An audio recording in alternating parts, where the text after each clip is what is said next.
Tick, tick, tick, boom. Yes, it is week number 2. Are you ready for your brand new favorite YouTube series and podcast? Welcome to the Meltdown, peeps. We really hope you enjoyed episode 1, where we took a deep dive into WCW Thunder. And today, we are looking back to just before WrestleMania 10. How are you, Brian? Great to see you, mate. We ready for episode 2?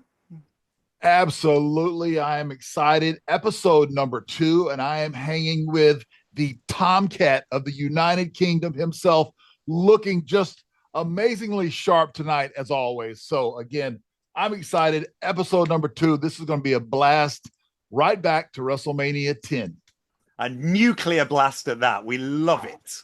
And yeah, I've not got my bow tie on tonight. I feel a little bit underdressed, to be fair. But yeah, I'm quite happy with the Tomcat line. Let's keep that rolling. Got a new gimmick on week 2. Beautiful.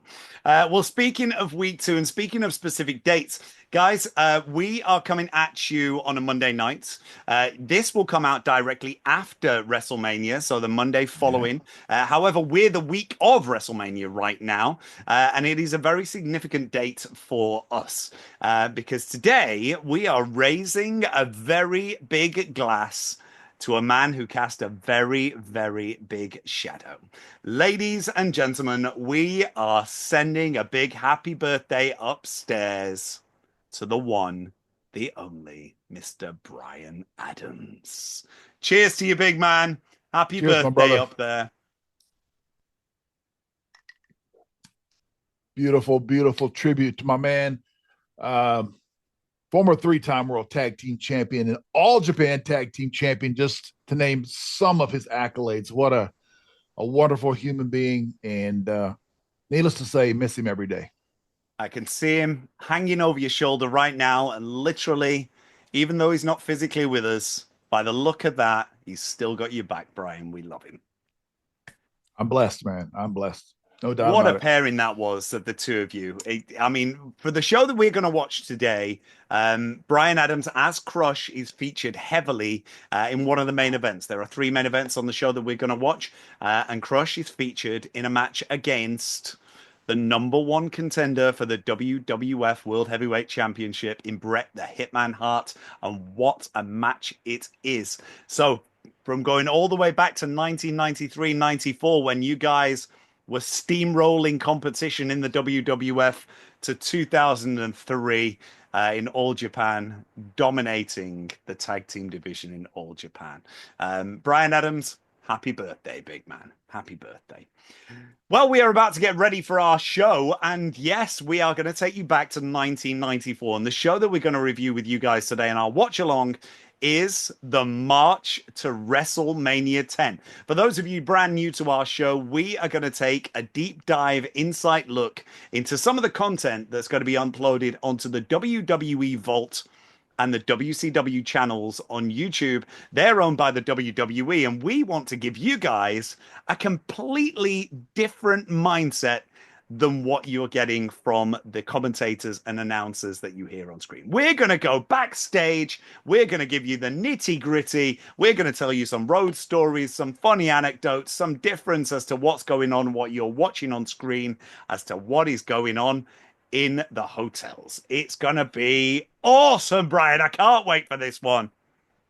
Well, Tom, yeah, like you said, man, we really do give us a different insight instead of the same by the script, if you will. Just a little different preview. And I think the fans they really enjoyed episode 1.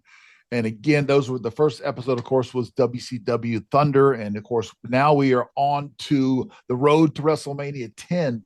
And there are some great nuggets inside this entire showcase that we're going to present to you tonight. So kick back, grab the popcorn, kick the feet up, and enjoy what we are bringing to you tonight.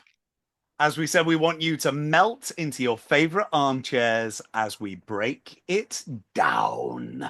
It's time for the March to WrestleMania 10. So load it up on your YouTube search engine. Make sure it's set to 0. Make sure that mute signal is highlighted. And I'm going to give you guys the countdown. So, Brian, let me ask you that question. Are you ready? Oh, I'm ready. I am always ready. I'm going to give you the countdown, Tom. How about that? Are you ready? I'm ready, brother. Let's do this. You've turned the page on me. I'm going to turn the pages. That's what we're going to do. Have fun here. 3, 2, 1. We have liftoff. We are off. And there we go. A sea of screaming WWF fans in 1994. They are whooping. They are cheering. They are hollering like only American fans can.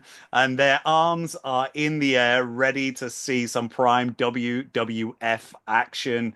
Yeah, this was sort of the peak of my fandom as a child. I was like 10 at this time and loving every minute of it. It's the March to WrestleMania 10. And on our screen right now, there he is. He's the Vin Man, Vince McMahon, and your former manager, Johnny Polo.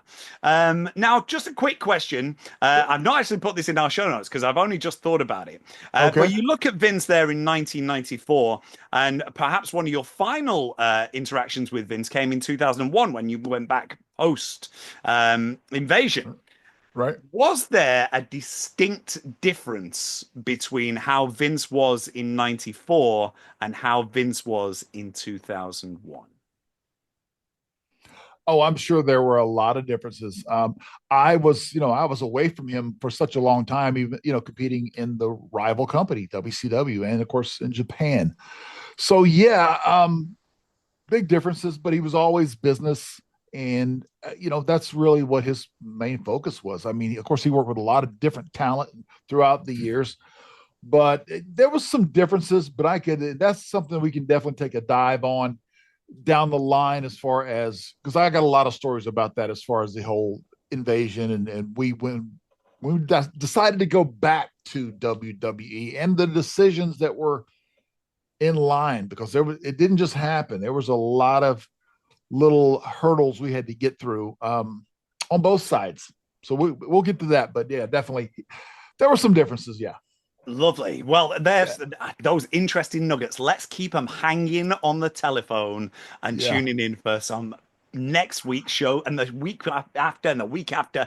Let's get some 2001 content. Let's keep it rolling. Well, we've just seen one of the most legendary managers in all of professional wrestling, Mr. James E. Cornette, introduce his heavenly bodies. And as the Doctor of Desire and the Gigolo are making their way to the ring, one of the big features that we had in last week's show was that I threw out the question as to who was going to be your Mount Rushmore of announcers. And one of those, Gorilla Monsoon, is actually calling the action tonight.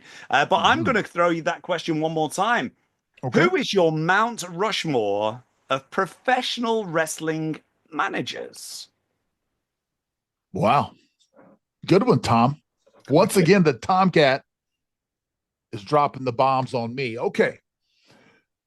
I'm going to hit you with 3. I'm going to go, of course, the man that we see in the ring right now, Mr. James E. Cornette, who I had the privilege of working for in Smoky Mountain Wrestling all the way back to those days. Loved it, by the way. Secondly, I would have to go with Paul Heyman.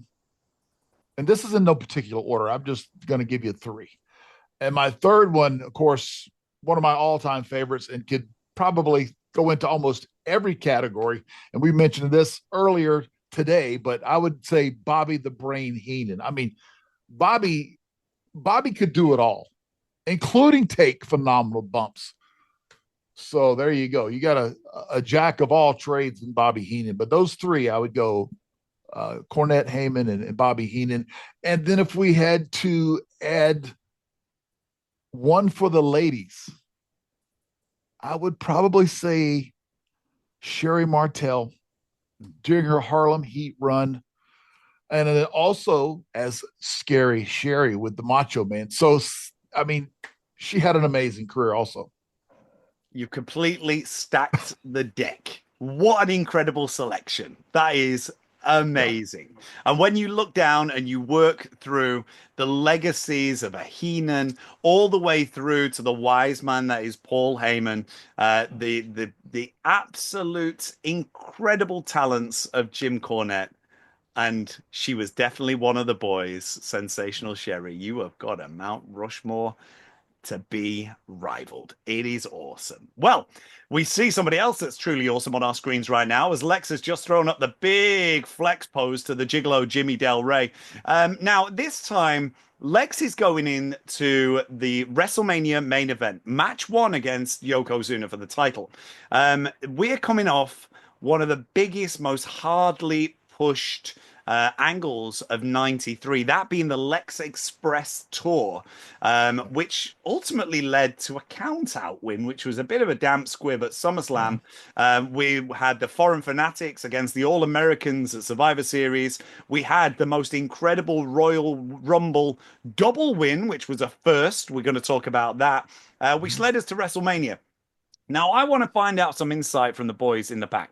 Did you guys feel that Lex was going to get the sort of the end of his story? Was he going to be walking away as champion from WrestleMania? What was the feeling backstage?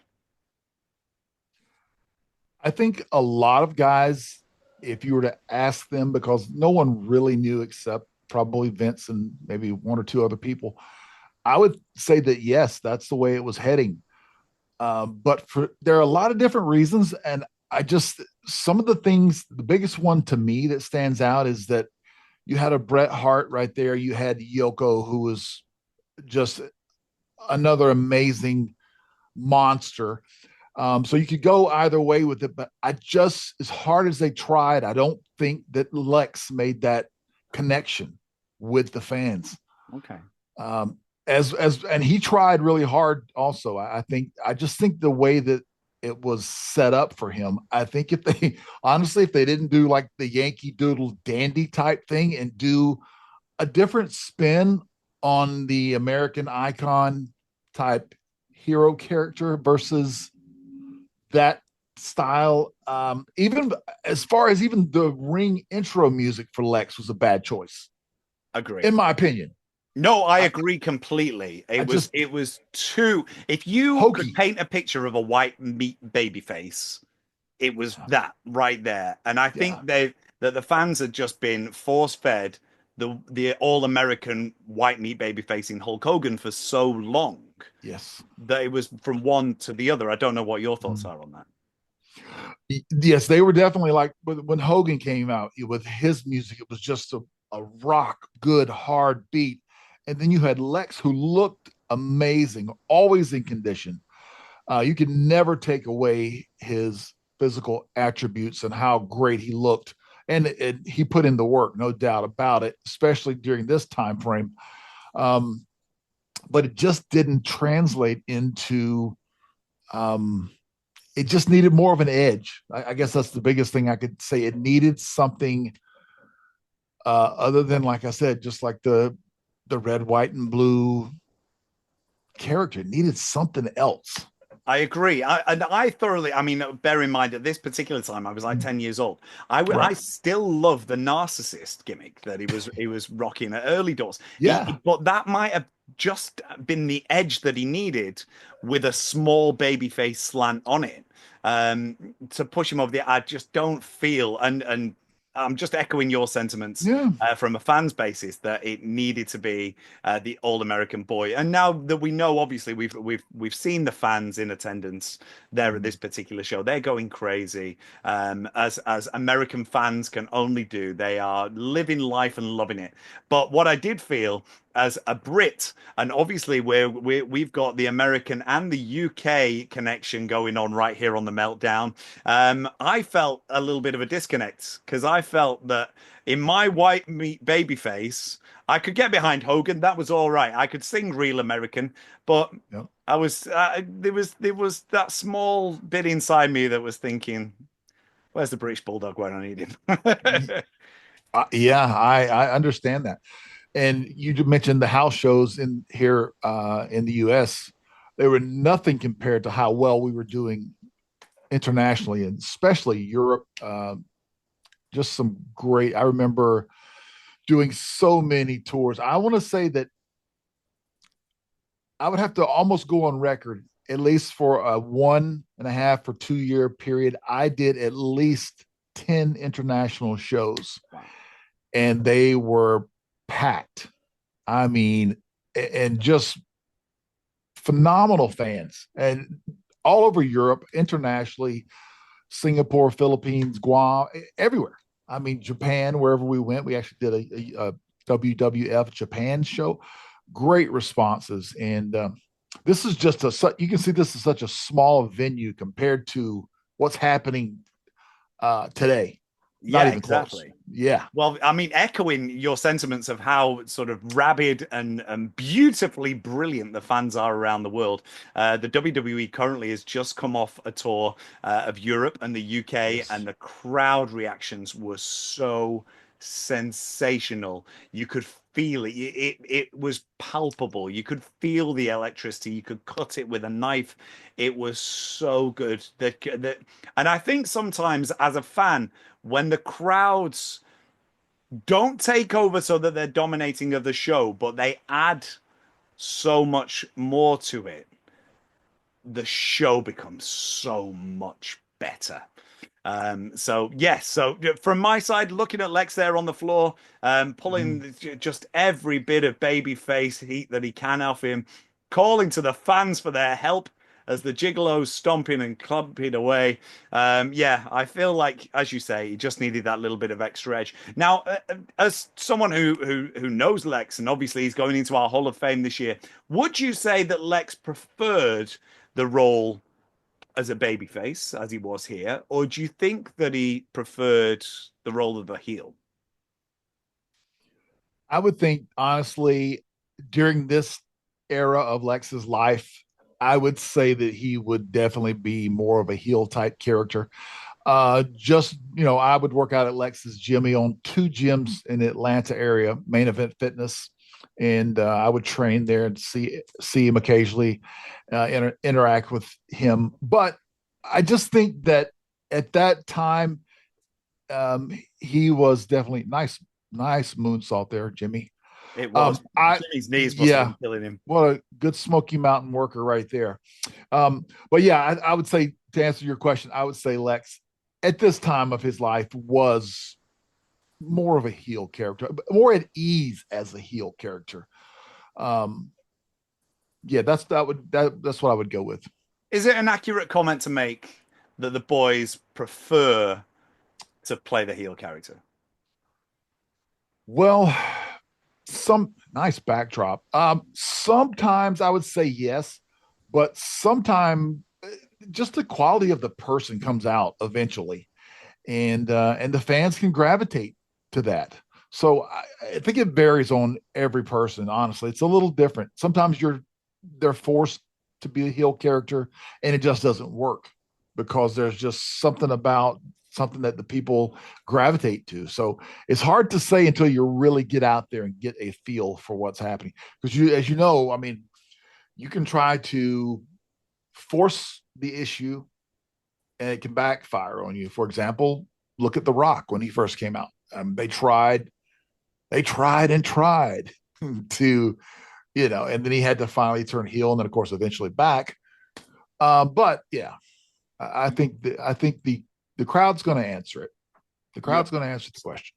Absolutely right. Absolutely right. As we see Jimmy Cornette there cowering as only Jimmy can. And 1994 is all over with a tennis racket to the ass. Yes. And he put it perfect position for him. You know, he said, Jim, what a pro, man. What a professional. Like I said, I flashback when I see Jimmy, I think about my Smoky Mountain days and what a perfectionist he was, and just the little details that he would help me with when I was being managed by Kevin Sullivan. And of course, Jim was running Smoky Mountain Wrestling. And man, just great hard worker, knows the history of this business. Like, I don't know if anyone can compare, honestly, as a historian. He's just phenomenal. And listening to his show, go out your way, guys, as well. I know that you are beautiful, avid listeners and subscribers to the Meltdown, but go out your way to watch Jimmy Cornette's show. Take a listen to his podcast because this is not his first rodeo, and Jimmy is all over this show. So we are going to bring him up a little bit later on as Yokozuna is making his way out. How dominant of a champion was Yoko? He fills the screen. He looks incredible. The stare down, obviously, the lineage has carried on all the way through to today with the bloodline. The Anoa'i family are the cream of the crop, and Rodney was incredible. What? Just give us a little bit of insight as to your experiences with spending some time with Yoko, because I noticed that you put up on Twitter, on X, a little bus photo of Yoko rocking it up at the back of the bus on a tour. Yes, go out, check out Brian at Real Brian Clark on X. Make sure you subscribe, get all the beautiful nitty gritty of the Meltdown. But talk to us about Yoko. He was so fun to be around, honestly, for such a huge guy, amazing athletic ability. I mean, he could catch you with a super kick. He could really, when it was time to go, he could really go. And was so like on the European trips, being on the buses with him after the shows, always fun, upbeat, good music, maybe an ice cold Heineken or few, maybe a few more than one or two, you know, just depending on where we were going and what we were doing. But the one downside to Rodney was that he was so big, so he did have a difficult time traveling. It was really hard on him, and I witnessed that firsthand. For example, what we take for granted, getting from off of a shuttle bus and getting to, say, a gate on time, he would have difficulty if he didn't have help at times. So yeah, there were some definitely limitations outside of the ring, but a complete professional and one of the all-time greats. For a big man, he's right up there with the best. I love that. I love to hear that. As a fan, I love to hear that. He was gone far too soon. And seeing as we are giving the love upstairs tonight, let's give it to the one and only Yokozuna. We miss you. We miss you. Well, speaking of another talent that was taken far too soon, in fact, we got two in our midst right now. The Beast from the East, Bam Bam Bigelow, and Luna Vachon, his main squeeze, goes against the man, the myth, the legend, and someone that I need to have on this podcast, Ben Johnson. He's been there. He's done that. He's Ben Johnson, ladies and gentlemen. Check him out. He's on the receiving end of some bad business right now from Bam Bam Bigelow, no less. Well, I don't know about Ben Johnson, but Bam Bam just had him bend over. He was all over them. You'd like that one. You'd like that one. I've been holding that. I gotta give it to you. Good timing there. Now we're seeing on the March to WrestleMania as Bam Bam's getting set to face Doink and Dink in a mixed tag team match alongside his main squeeze, as I just said, Luna Vachon. But we're seeing a very traditional, what we class as a squash match. Do you think that squash matches have a place in today's professional wrestling landscape? I do. Yeah. And I will add a little more detail to that. What I mean by it is I do think there is a place for it. However, the enhancement talent has to look the part. And Ben Johnson actually doesn't look too bad compared to some of the indie guys that you see that are just, you've got to be able to, it goes back to the being believable in every match. Good versus evil. Is this guy believable enough to at least get Bam Bam off of his feet? Can this guy catch Bam Bam with a clothesline? Can he do something to him? It goes back to, yes, there is a place for enhancement talent and squash matches, but you need it to be believable, and it needs to mean something. If you go over there and say, for example, they bring out a guy that's 150 pounds, 175. Ben's probably 210, I'm guessing, looking at him.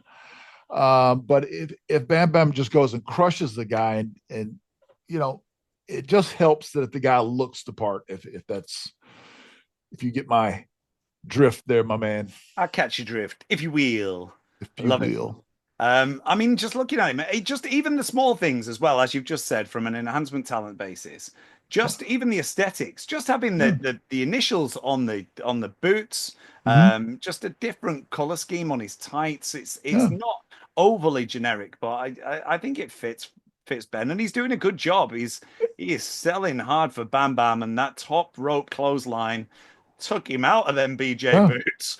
And knocked him for 6. But talking about enhancement talent, how were they treated within the locker room? Were they treated exactly the same as the boys? Did they dress in the same room as the boys? Or were the enhancement talent given their own particular space? A lot of the times they had their own areas, but depending on where we were at and the facilities at the arena, it just varied, honestly. So we could, there would be times that we all shared the same locker room. Wasn't really a status thing, but your core locker room or the guys that, for example, just came off of a 12-day European loop, and then they're doing TV tapings before they go home. And a lot of times the guys that would come in to do TVs, which would be the enhancement guys, they were only there for a couple of days to do the TV tapings.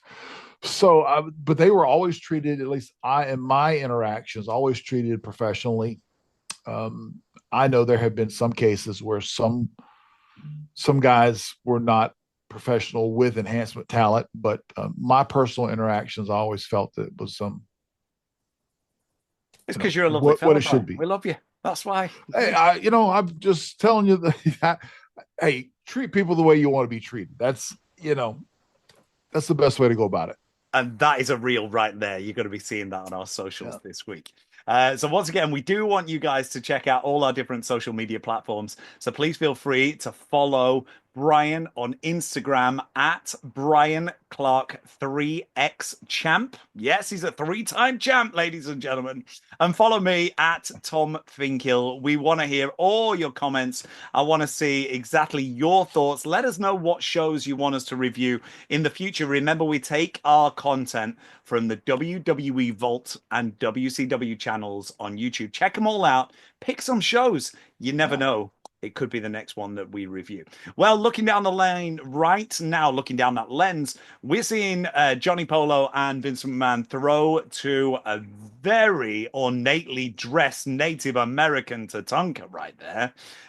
He's looking the part. What an absolute beast he is. I had the pleasure of meeting him last year. What a lovely chap. And I want to talk to you a little bit about Tatanka's undefeated streak, because similar to Wrath's in WCW, you had that chokehold over the competition. Well, so did Tatanka in the WWF throughout 92 and 93, until he came across an individual that has just been highlighted on the dark side of the ring. I'm talking about Ludvig Borga. Do you remember Ludvig?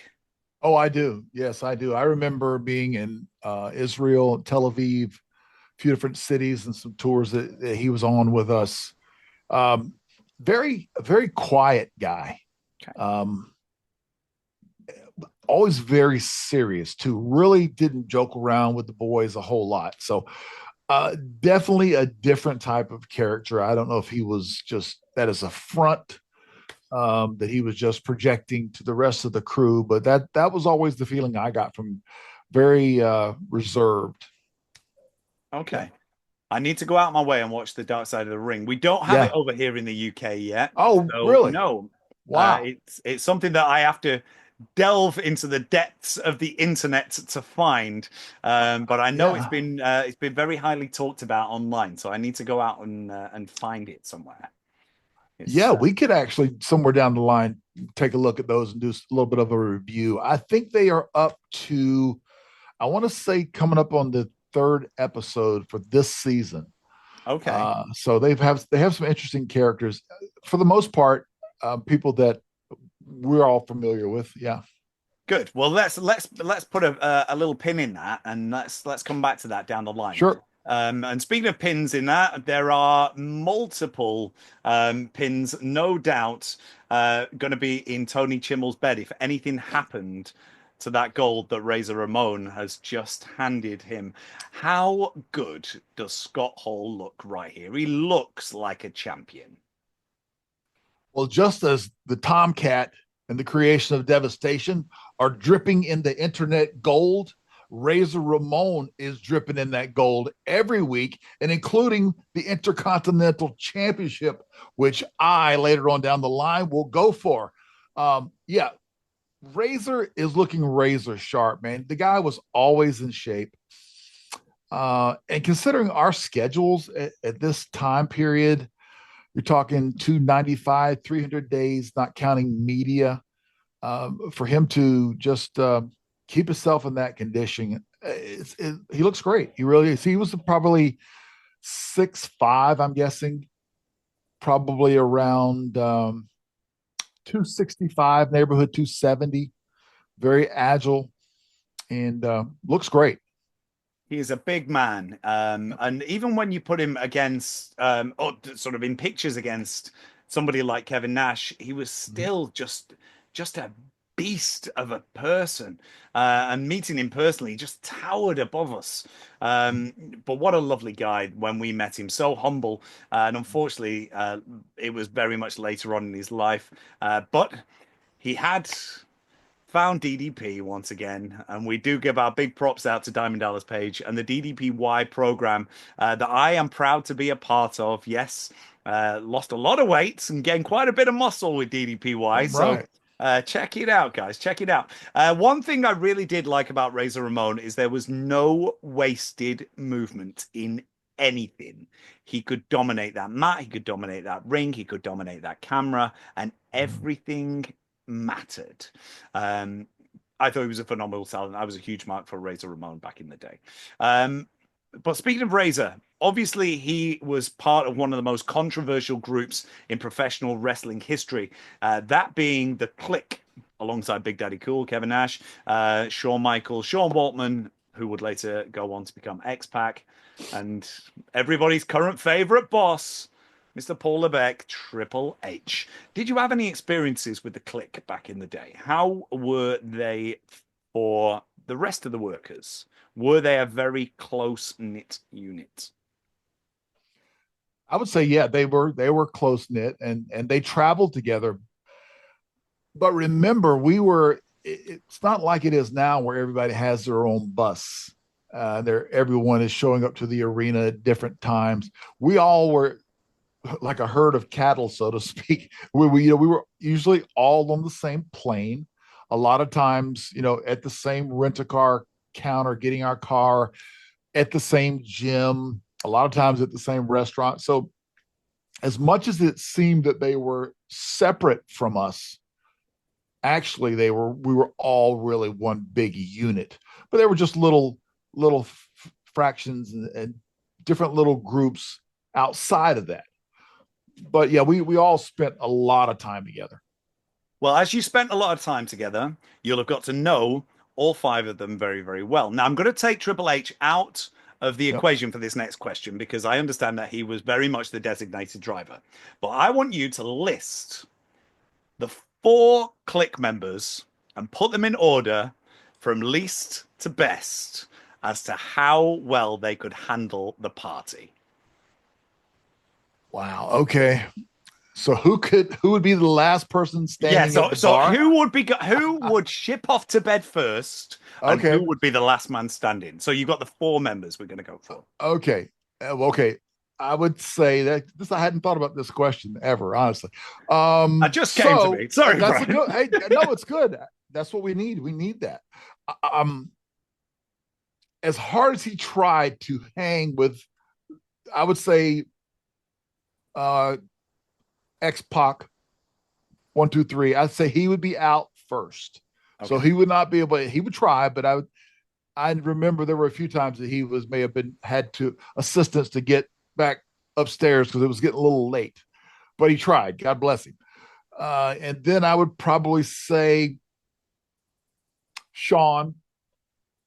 I would say then I would think Scott would hang around as long as he could.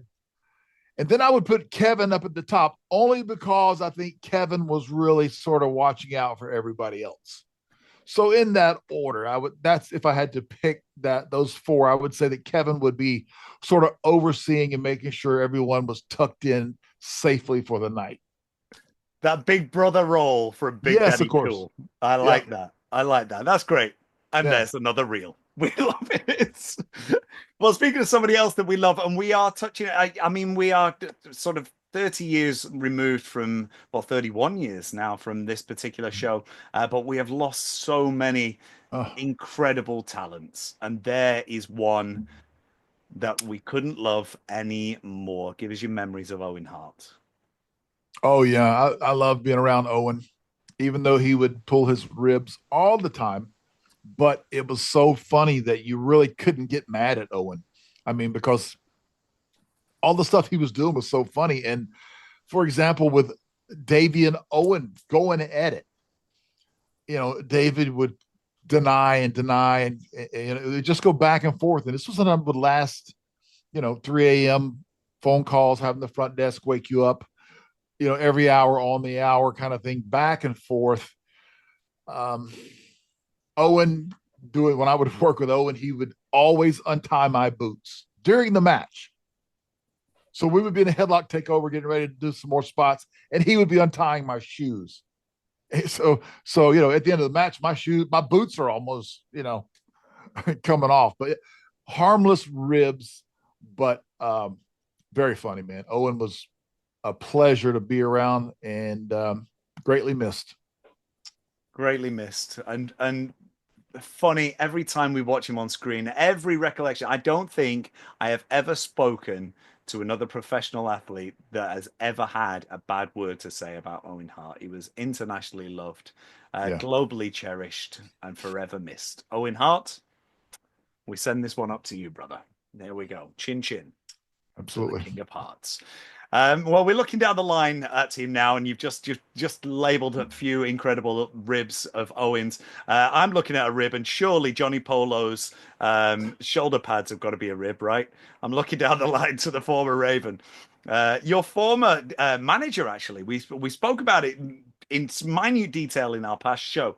But let's just have a little chat about that, about how we went from Johnny Polo being Adam Bomb's manager to the segue to Harvey Whippleman. What was the difference? Why was was there a disconnect there? Why was there a change?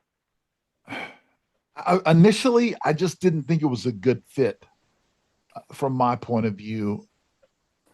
So was it your decision, Brian, or was it no? I had no control over it whatsoever. Okay. It was more of the office, and that's who they wanted to bring him in about the same time they were bringing me in. So that was all the office's decision. But just as a fan, you look at it from a fan's point of view, why is this rich kid being able to bring in this new radioactive nuclear monster? I think there have been so many other people to work with Adam Bomb, the character, or just let him slowly get acclimated to where he needed to be. There's a lot of different angles that they could have went with. That one surprised me just because I didn't think it was a great fit, and obviously they decided it wasn't a good fit also. Yeah. I mean, personally, I felt that Adam Bomb didn't truly need a Mhm. manager. I thought the creation of Devastation was enough of a dominating presence without needing that foil and the mouthpiece of a manager. I thought that your character was incredible as it was, and that's not to blow smoke. But speaking of incredible, we're going to take a nice little look into a WWE Hall of Fame elect. He's going in this weekend. Remember, we're a week behind you guys. We're recording this just before Mania, alongside our very good friend, Mr. Fred Ottman. Yes, the Tugboat, the Typhoon, the Shockmaster, the BA Double D. We're looking down the line to his tag team partner, John Tenter, the big man that is Earthquake. Now, we talked about heels and faces before. Look how happy he is as a face.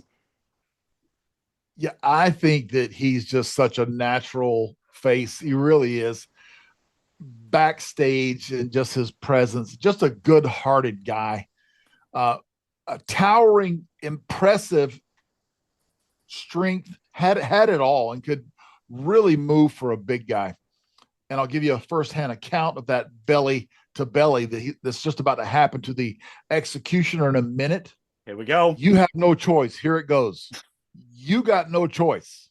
You're Former going. sumo champion. Oh yes, you're going. But he was just a great athlete, and love the people, love the fans, and just a really good human being.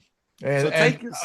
Very glad that they're going into the Hall of Fame. No, I think it's a great honor, and I like the way that the WWE is acknowledging a lot of these legends from the past. I think it's a great thing. Well, we want to see you in there one day. Oh, It can happen. It can happen, Brian. It can definitely happen. Now, let's just dive into the actual match of WrestleMania and once and for all put a fork in it. There has been so much debate, so many different views and opinions as to why and how the match ended up being as short as it was. We saw the Raw following Mania. There was the rematch, was a lot longer. yep. What was the reasoning for the match to be cut short? Well, just a simple answer is that it was a time issue. They just ran out of time. The card was just extended to what they really thought it would be. We had worked probably anywhere from 7 to 10 days. I don't remember the exact number over in Europe prior to coming back for the Madison Square Garden show. And we worked every night, 10, 12, 13 minutes, depending on, where we were at. And we had some really good matches laid out. I was flying all over every off the top rope and just getting all my stuff in. And, John catching me with this finish, it was great. And I love working with him. Just disappointed that we had such a short match because we had so much more in the can that we could have really presented for the people that I think they would have really enjoyed it. Was it a particular match that went over time limit, or was it just not structured as I think the structure, but I also think that there were some matches that really just went over, and by the time is a minute or two here, a few minutes there. I also think there was a 10-man. There was a tag, right? that That got was completely scrapped? completely eliminated. Yeah. So yeah, I would have loved to have had at least 5 to 7 minutes, and we could have even gotten more out of that. But it was like at the gorilla position, hey, you got 2 minutes, do this, and cut it. And that's happened to so many people. If you look back, Triple H and the Warrior, and it's happened. It's one of those things that sometimes is unavoidable if you No. want to stay within that time frame. And speaking of that, and Mania, we'll come back to the 10-man tag as we see the icon that is Todd Pettingill on our screen right now. I'm going to come back to the 10-man tag. I love Todd Pettingill as a radio host over here. I love Todd Pettingill. Come back to the 10-man tag. Just before we come back to that, so you said that you're in the gorilla position. They're saying they're giving you two minutes, 2 minutes. Get this in, get that in. Who's giving you those instructions? At that time, I want to say it would be Gorilla Monsoon because he actually worked at the gorilla position a lot But there were some of the agents at the time. It would just depend if it was Jack Lanza or uh, George Steele. There's so many different agents. Chief was another guy that was there. It just varied. But you would usually find out, right? If there was a big change, you would know about it, of course, prior to going out. Rarely do you get the cue, especially for at least for a big show. You wouldn't get that last second cue. You would usually get it right in the gorilla position, but it varies. Okay.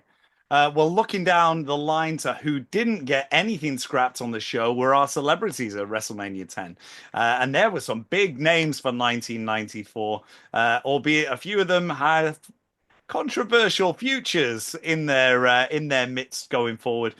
We saw Beverly Hills 90210's Jenny Garth. We had Rhonda Shear, Cy Sperling from the Hair Club for Men, and someone who I know you know a lot about, the legend that is Burt Reynolds. I'm going to throw up some images on our screens for you guys and our YouTube channels to take a little look at, because Bryan, I want you to tell the fan base of the Meltdown exactly how you got to know Burt a little bit better. I actually did a movie with Burt Reynolds. I'm actually lucky and blessed to say that. It's called Forget About It with Burt Reynolds. I think it debuted in 2004, and it's actually available on Tubi right now, along with another one of my classics, Axeman 2. I don't think Tom even knows about this one, where I am a axe murderer gone crazy. But yeah, Burt was a Florida State Seminole football player back in the day. So we had that little connection there at WrestleMania 10. We chatted it up about his football glory days.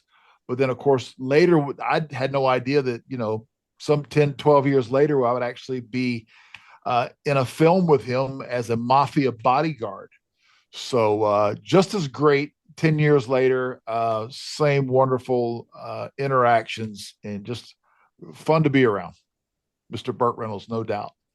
So we say every week, go out of your way to forget about it, and check it out. And let us know. There you go. We need a little FBI in here. Forget about it. Yeah. Go out of your way and let us know exactly what your thoughts of the legendary Burt Reynolds and our very own legend. That way, actually, Mr. Bryan Clark. Right, we're going to come back to Todd Pettingill. I can see on the screen right now. Now, I've just heard a story about Todd, which is very interesting.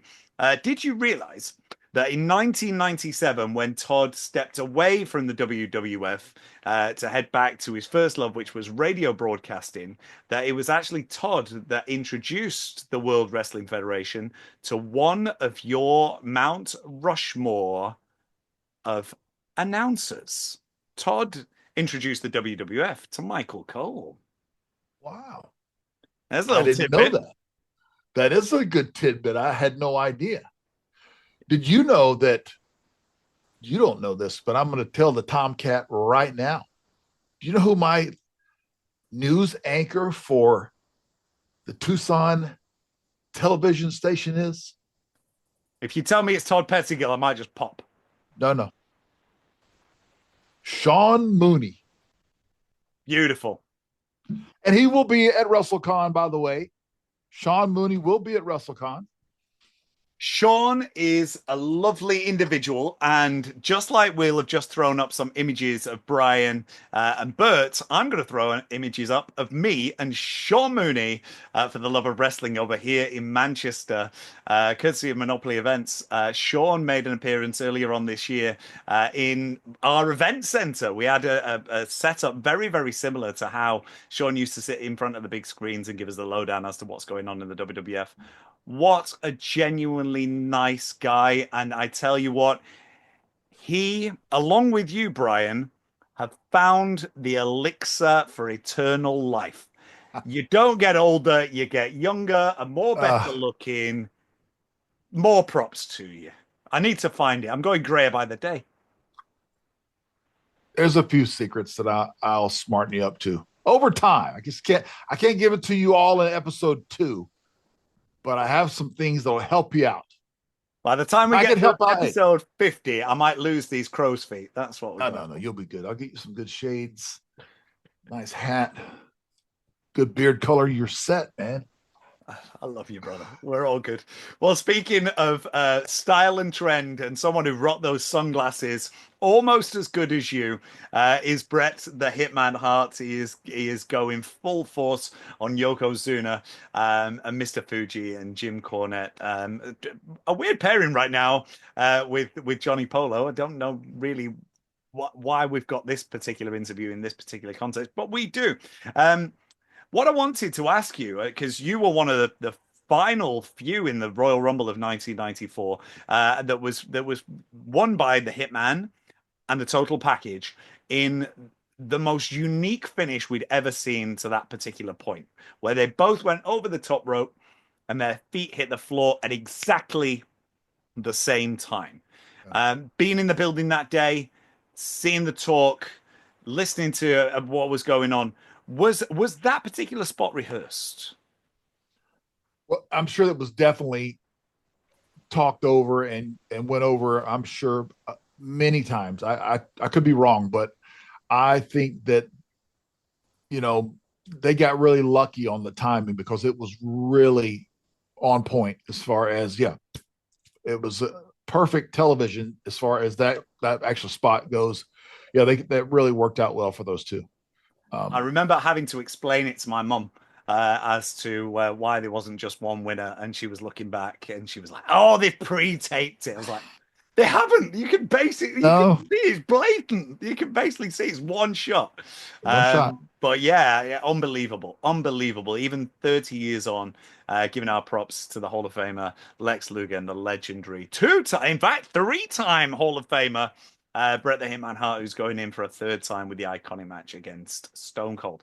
Well, as we look to the ring, we see your former tag team partner and incredible friend, Mr. Bryan Adams. He is Crush. Talk to us a little bit about the genesis of your friendship with Bryan. We always got along while we were in the WWF. Always great friendship and chemistry, but we just didn't do all the same things. We didn't travel together that often. And there were a couple of times where he was on television and off television, as a face and then the heel and time off kind of thing. So we didn't really get a lot of time to spend together. But once we got to WCW and got teamed up, it was great, a great experience. And I was blessed to have him as a partner, as a friend, someone who had my back in the locker room. A lot of stuff that, when you're on the road that often, you're riding down the road, town to town, flying or whatever at the gym, whatever you really get to know someone. And he was the real deal. And just lucky for him, he had my back in every situation. Former Air Force veteran. People don't know that about Bryan, U.S. military veteran, also just like myself. And we just had a lot of connections, both named Bryan, both 6'6", both 290, 290 plus in Bryan's case. And Bryan was such an amazing athlete and one of the strongest guys that I've been in the ring with. And I've watched him do some amazing feats of strength and he had it all. He really did. Look at him there, just dominating the screen. Well, you both came from the same mold, but ultimately they broke that mold because there's been nobody like the two of you since. Absolutely incredible. And once again, happy birthday to our dear friend, Mr. Bryan Adams. At the screen right now, Bryan is accompanied to the ring by Mr. Fuji. Bryan had turned heel in I want to say the November. Prior to this, he's going into a big program with the Macho Man, who gives us possibly the best sit-down interview promo with Vince McMahon later on in this show. It is savage gold. Check it out. But Bryan's going to go against Bret the Hitman Hart in this one. And I just want to talk a little bit about Mr. Fuji for a while, because we talked about Owen's ribs. And apparently Fuji was a big ribber himself. Yes, he was.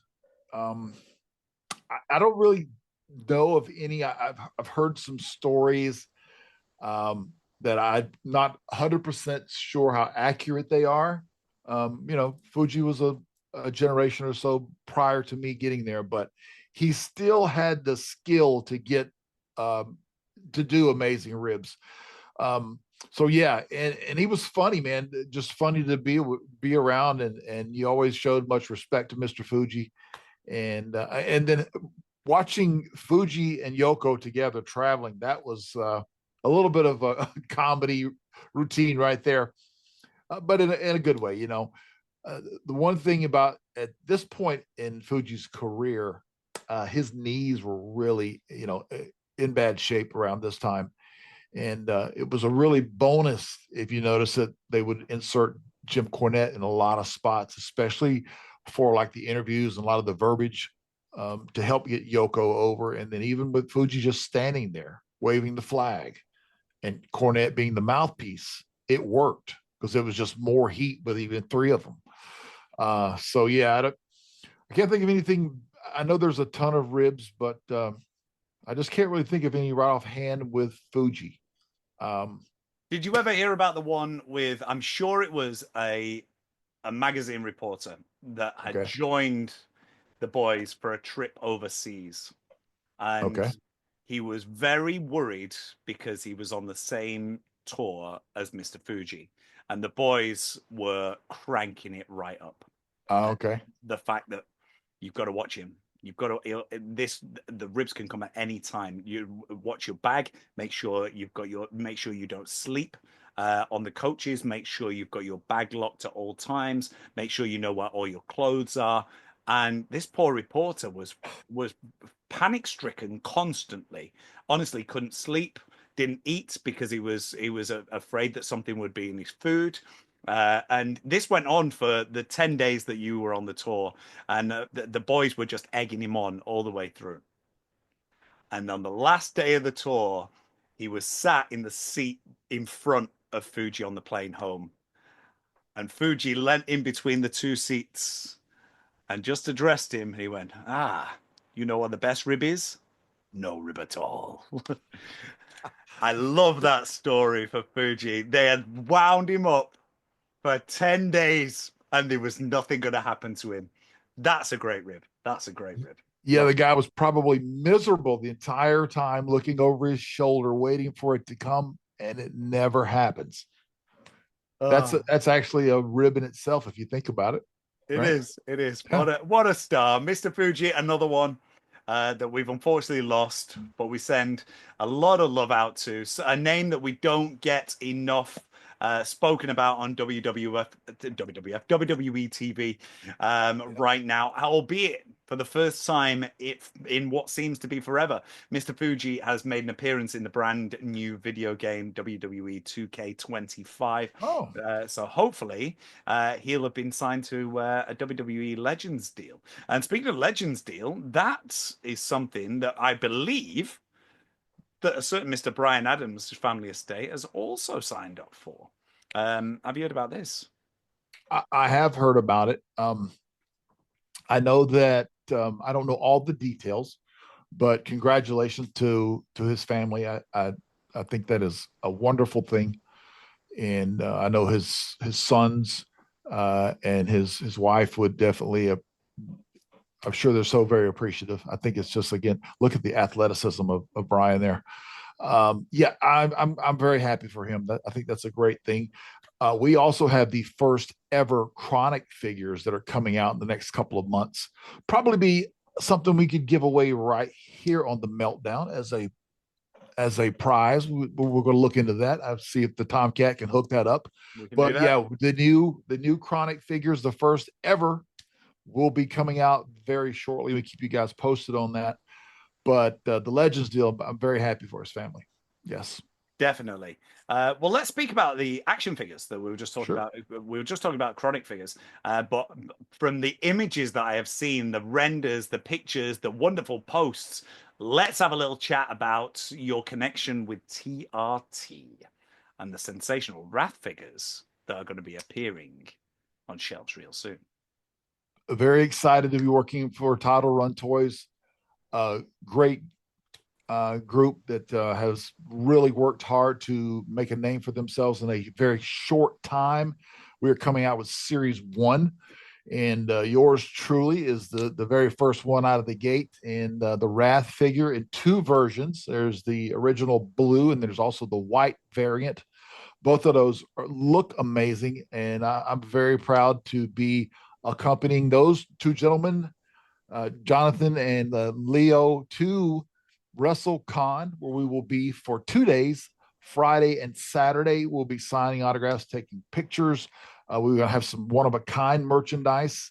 So you guys will, of course, we will already be in Mania, but you can still, we'll have some places that you can go to and see all the merchandise we have. But that's just the Series 1 out of the gate. They have some amazing talent that they have signed and are under contract. Some amazing tag teams coming up. I don't want to give anything away, but some names and legends that you guys and fans and collectors especially are going to be very excited about with title run toys.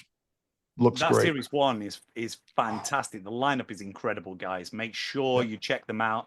It includes our very own Wrath, Ernest the Cat Miller. We're going to send a big shout out to you. Juventud Guerrera, the Hoover Juice, has got his own figure, as has Mr. Wonderful Paul Orndorff, who we're going to be talking about further on in the series, and the legendary referee, Dangerous Danny Davis, make up Series number 1. So, yeah, get your hands on a TRT Wrath in both variant colors. Yeah, we want to see them both on your shelves. Post some pictures. If you guys have got Bryan in any kind of action figure form, we want to see them. We're going to throw them up on the show. Send us your pictures of your Bryan Clark collection. I want to see it. I'm going to tell you, there are some Atom Bomb fans who have over the years, and even here recently, have sent me some photos of their collections, and they are amazing. I'm very blessed, by the way. Thank you for all the support for all the fans out there that do that. I think collecting is here to stay, to say the least. But there are some amazing Atom Bomb, and now you can start your Wrath collection. So the body count continues.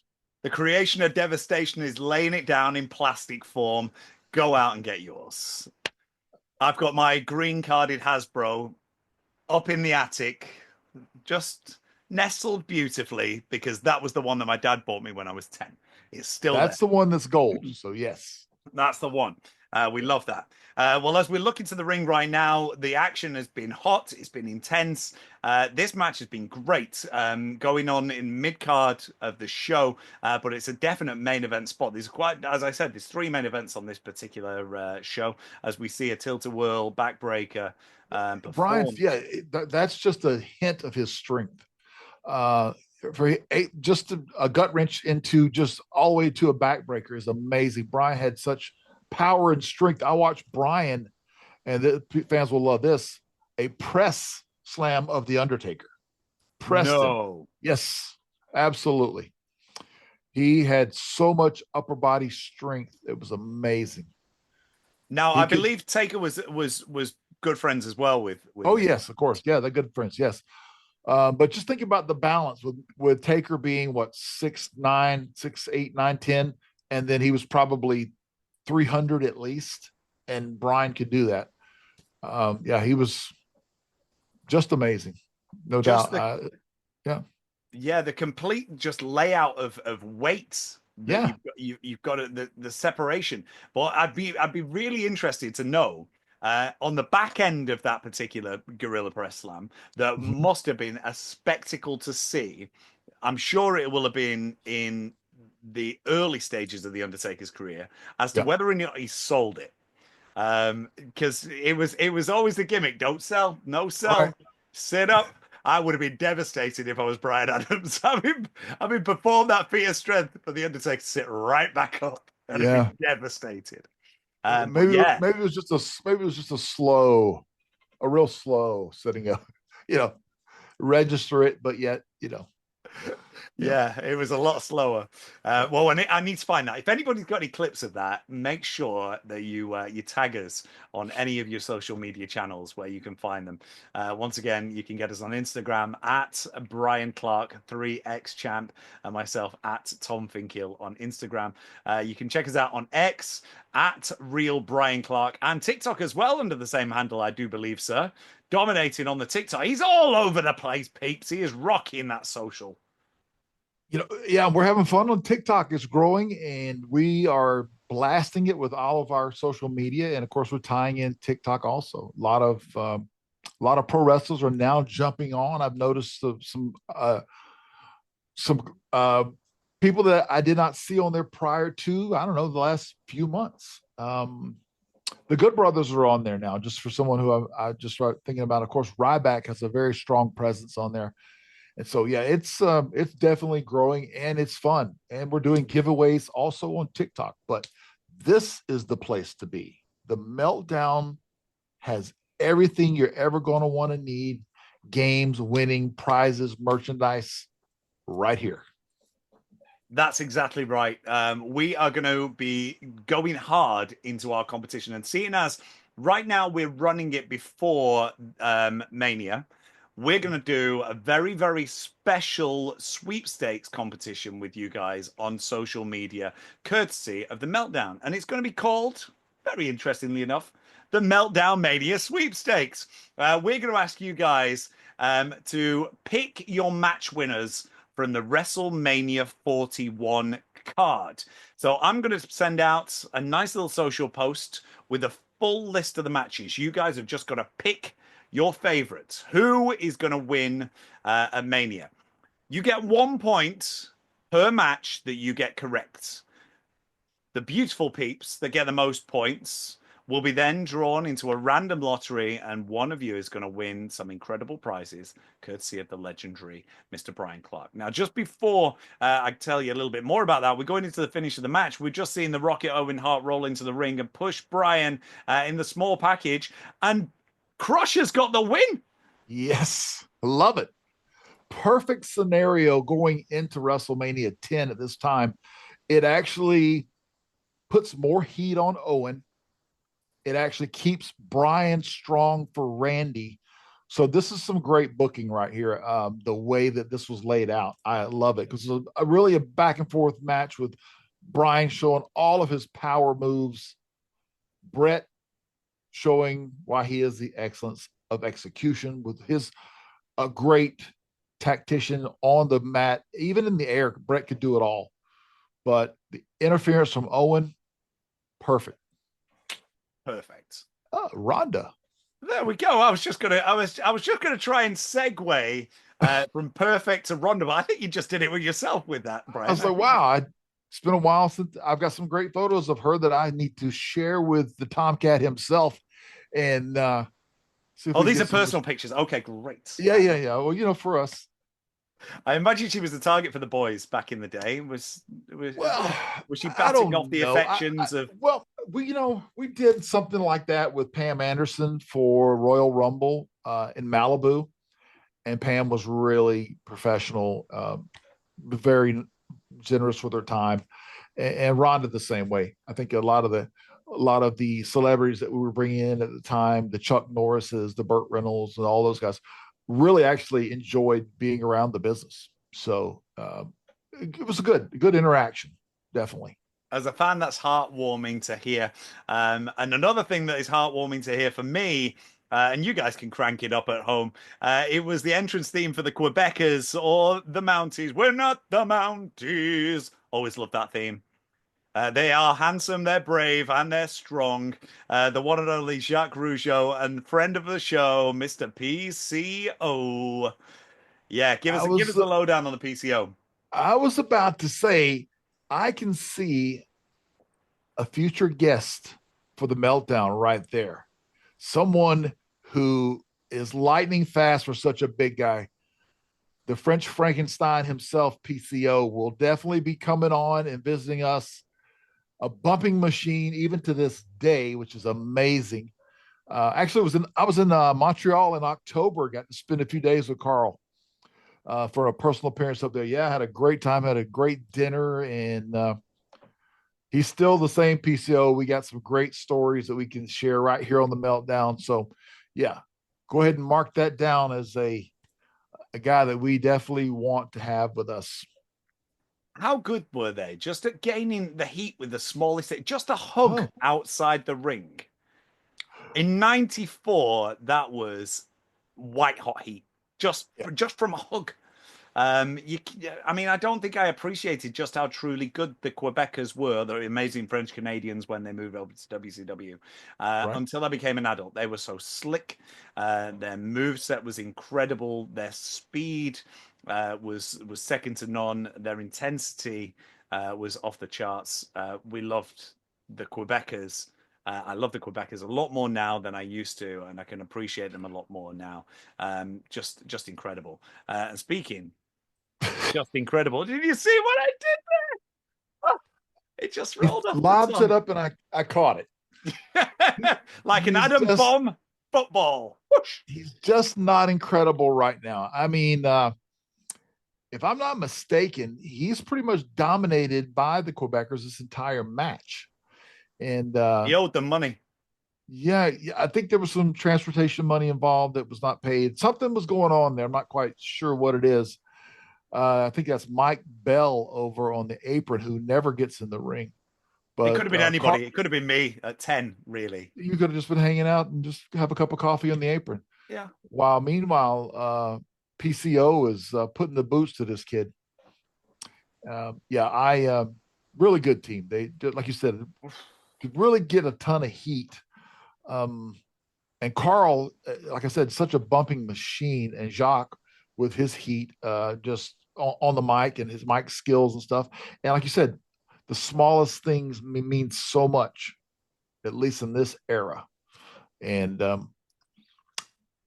it'd be nice to see that could be done again. I don't know, but yeah, they're really taking paintbrushing PJ right now. Yeah, not even he's not even fighting back. So, he's ready. Watch the speed here of Carl, though. You see that?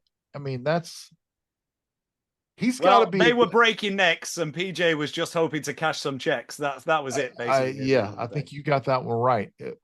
Like I said, Carl was so fast and powerful. I mean, when you see the speed here, I mean, he's got to be, that's a good 280 pounds at least. And, how old do you reckon Carl was at this particular time? Oh, probably in his 20s. I don't know, maybe late 20s, I'm guessing, maybe. Wow. Not quite sure. I know that he'd spent some time in Puerto Rico prior to getting this break. And of course, working all through the provinces and all throughout Canada. But he also spent some time in, I think he may have went to Germany and worked there for a while. And also in Puerto Rico. And I was going to mention it earlier. I think that that's where Scott Hall got a lot of his polish, it seems to me, is working in Germany, where you're working the carnivals, and you're working days and days in a row and numerous times per night. And you really just absorb so much of pro wrestling, like the Fit Finleys of the world, Europe is a hotbed for professional wrestling. We are so blessed in the UK to have so many independent promotions. We need to get you over to check some of them out. They're amazing. Just as our amazing French Canadian friends are. The Quebecers picking up the win right there. The Mountie is going to be joining you at WrestleCon as well. He was also up at the Love of Wrestling a couple of months ago with us in full gimmick attire, and he was one of the stars of the show. Everybody that we asked, we polled, has given us the big thumbs up when it comes to Mr. Rougeau. So we hope to welcome him back over to the UK, and you're going to be seeing him this weekend at WrestleCon. That's right. There's 190, I think, so far that have been announced. I hope that I get to meet all the people that I plan on meeting. I'm going to do my best because I need some of those to come visit us here on the Meltdown. So yes, there are the talent, and I said it last week, but one of my favorite words that I like to put into every show, there is a smorgasbord of talent coming to WrestleCon. If you like the big men, if you like comedy characters, if you like technical expertise, if you like managers and valets, if you like stars from the 70s, 80s, 90s, noughties, and beyond, they're all going to be rocking it up in Las Vegas. That is going to be a party to behold. So yeah, we wish you all the best on your trip to Vegas. Not far from Arizona, about 45 minutes. It's actually a really short flight, little up and down, and I will be there. Yeah, I'll be flying in on Thursday night, and I will be out on Saturday evening. So I will be able to catch the last night of WrestleMania here back in Tucson. So looking forward to it, man. Again, so many great people to see. It's just as exciting for me, guys that I have met through social media, but actually never got to meet in person. And so many good. I mean, I get to see my friend Justin Roberts. He's going to be there, and if I could go down the list of people that I get to see that I haven't got to see, I've met Justin before, of course, but because Justin is an Arizona guy, but there's just so many people that looking forward to meeting. Brilliant. Yes. I need pictures. I need you to bombard me with pictures that we can throw up on the meltdown. And if I'm going to have, yep, anybody's questioning you, photos. tell them Tom sent you. We're good. We're good. Yes, Uh, absolutely, because we have a booking schedule that we have to book talent the only way we know how. We get the best right here, and you wait till they'll actually get to see their self in action and then give some of that feedback, and that will be dripping in gold. So we only take the cream of the crop. And speaking of the cream of the crop, take a look who is on the screen right now. He is the best of the best. He is the man with the power. He's too sweet to be sour. He is the cream of the crop. Oh, yeah, brother. It's the Macho Man Randy Savage. And this promo is incredible. 1994 WWF Savage pulled out one of the most intense, meaningful, passionate, and truly sensational promos in an interview with Vince McMahon. Now, looking back at all the different documentaries, and we've just had the Becoming a Spectacle, the WrestleMania 9 documentary appear on Peacock, another show that we've not yet got here in the UK. I will find it. Savage was on commentary. That was the year before this. How comfortable was the Macho Man? Did he want to be on the commentary side? I've heard differing reports as to that he didn't want to be announcer. He wanted to be back in the ring, and Vince wanted him behind the desk, and his time had come, and it was the end of an in-ring career for Macho Man. What was Randy like, and in his interactions with the boys? Did he want to be back in the ring? I think deep down he wanted to be back in the ring. But I remember Randy calling some of my matches initially coming out as Adam Bomb when I first debuted on some of those early Monday Night Raw shows. I think, though, really deep down, his competitive streak and Randy had so much more to offer, and he was nowhere near hanging it up. Randy, this interview, you see the intensity that he brings and of his the passion, and this is about realism right here with him laying this out for Vince, and Vince is just, hey, what's he going to say? Just hold the microphone and let me talk. And he lays it out to him because he's telling him, hey, my time is not up. I am not through competing. So I understand that from a competitive side of it through all my years in sports and into the pro wrestling world. You know when it's time to say when, but when you're not ready, and he's not ready, you can tell. And he actually would go on to prove that by signing with WCW and having another great run on his career. One of the big notable things that I noticed about this interview that was very different than the standard Savage, there was no glasses. It was all about the eye contact with Vince. Yes. It took it to a whole new level. So you coming into the company in '93, Savage obviously is such a massive household name. Would you consider him a locker room leader? How was he with young talent that was coming onto the spectrum at that time? I always felt he was very approachable. I always got along with Randy. I know that Bryan always got along with Randy real well, even post wrestling career. But while we were both in the same company, very I always got along with him, easy to talk to. Um, Not one of those guys that would bury you behind your back. You know, if he was very upfront with you, and I felt that he was. I personally felt he was easy to talk to. Yeah, That's nice to hear. yeah. Um, Nice to hear that he had an on-off switch and that he wasn't Macho Man. Well, now he always had the voice, brother. I mean that was him. That wasn't a work. That was that was Randy. But he wasn't always in character. There was time when he was just taking it easy, brother. But yeah, it's a long flight, and we'll that thing. Um, like I said, I love being around him. I love working with him, and it's just fun. I just enjoyed his company. I feel like I've said it so many times on this show, but it is so prevalent.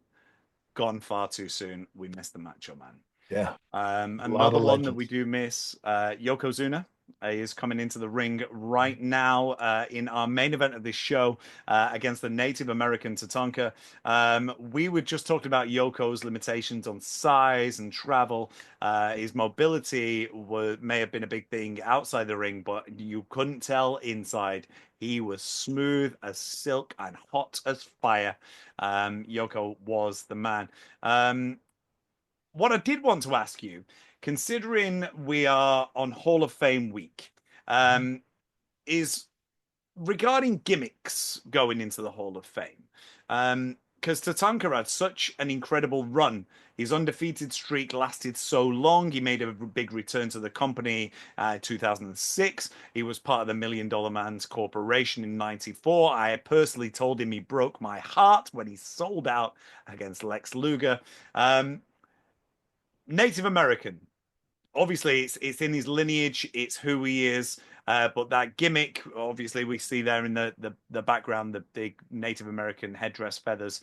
Um, do they deserve a place in the Hall of Fame? Different gimmicks, or is it down to the person who provides them? I think it's down to the person that provides them. But like with Chris is a member of the Lumbee tribe in the Carolinas. And so, and just not for the fact that he is Native American, but because Chris was a very talented worker and one of the hardest workers. I can say that because I worked him numerous times. Chris was a guy one thing that I respect about fellow wrestlers is the guy did not take a night off. He never phoned it in. And that was huge in my eyes of looking at who I was working with. And Chris was that guy that, hey, I got a bad shoulder, a bad knee. It didn't matter. He would still give it everything he had every night, whether it was 500 people or 50,000 people. And that's the kind of, you want to, that type of a character, that type of a person is a Hall of Famer. It's just a matter of when he gets the call, but I really think he's very deserving.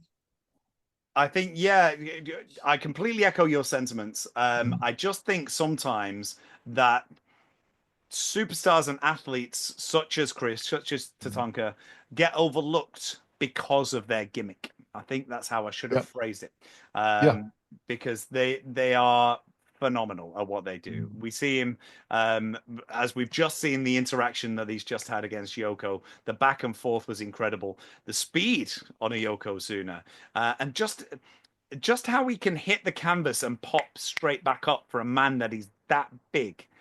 yeah. It'd take me a week, to be fair. And he's up in seconds. Um, Such a dominant champion, and he fits so well into that picture. But let's just reverse the roles just a little bit and just hit that rewind button. All right. You made your debut in summer of '93. Am I accurate with that? Summer of '93? Yeah, I think That sounds about right. Yeah. yeah. Um, were you in and around for WrestleMania 9? Was it something that you were around for? I think I was finishing up my commitments with Jim Cornette's Smoky Mountain Wrestling, and I had obligations there, even though I'd already signed with WWF. Okay. I still had commitment dates that I had to finish, so I was not actually around for the WrestleMania 9, which was Vegas. Is that correct? It was where they're Yeah. heading Okay. back this year. My Right. question, and I'm sure you'll relate to the particular show that we talked about, which is going to be WrestleMania 9. The big finish of the main event, which the main event was Bret against Yoko. Yoko wins the title. Within 2 minutes, Yoko's not champion and Hogan is. Yeah. You remember? Oh yeah. Talk to me a little bit about that. Talk with that could have been a Hogan that doesn't work for me, brother scenario. That was a yeah. That was a that doesn't work for me, brother scenario. I would have to agree. I It's too bad because Bret was Bret was working so hard and getting everything together, and then even with Yoko, I just I didn't like it as a fan watching it, and I'm sure that if I didn't like it, I'm guessing that a lot of people that are outside of the bubble didn't like it. So yeah, it just was almost I wouldn't say political move, but maybe more of a power move on Hogan's part. Yeah. Could have definitely been worked much better, different ways, and definitely a lot better. I think it took so much away from the match that Bret and Yoko put on Yeah. at Caesar's Palace. Yep. Even as a very, very young fan, um, it would be what we would describe as adults in today's society as a WTF moment. Yeah. I remember looking at it with my friends and just being like, what? Yeah. We wanted Bret to win, but we would have accepted a Yoko win. Yeah. For how that match panned out, and it just made Bret seem so small. Um, it's the way that it went. But one of the questions that I did want to ask, and it's whether or not anything was mentioned in the back. Do you remember that particular show? Hogan came out sporting the biggest black eye. Oh, yeah, I do remember that. I at least remember seeing the visual of the black eye. Was that the following week or something? Or It was on Mania. It was uh, he came okay, out okay, with the biggest black eye. So the report was that he'd been injured training on the beach or in a speedboat accident or something like that. Yet the okay. reports were that Macho had a little pop Oh, backstage. okay. So, all right, now I remember some of the backstory. Okay, yeah.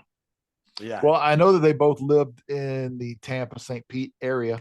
I don't know if they were hanging out at the time or what the whole case, or there was a fallout between. Hey, fallout. There you go.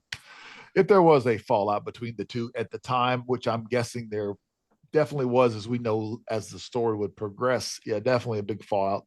Yeah, I don't know, but Yeah. I do remember. I do remember the black eye. Yeah. Yeah, I didn't know whether or not it was a feature that was the talk of backstage, because I'm sure it was it was the talk of our playground at the time anyway.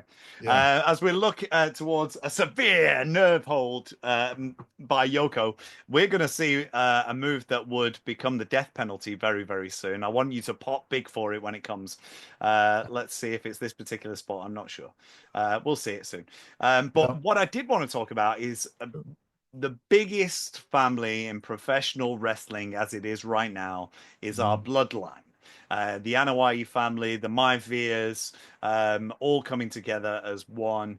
Talk to us about how everything progressed, because in your time in the WWF right now, we had Yoko, we had Rikishi, Batu, we had Samu, the head shrinkers.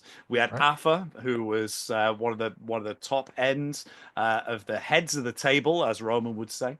Right. There was so many different members of the Anoa'i family that were present whilst you were in your first run in the WWF.